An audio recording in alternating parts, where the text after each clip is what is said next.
عليك يا رسول الله. والصلاة والسلام عليك يا حبيب الله.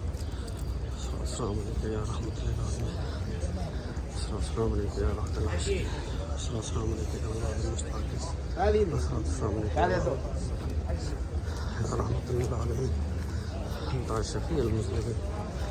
أدرك لنا يوم العظيم. حضر وجود والكرم. حضر وجود والكرم يا رسول الله يا صلى الله عليه وسلم. أصحاب الصفة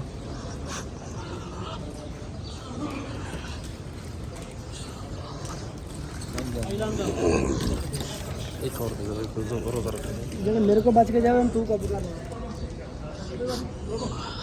السلام عليكم.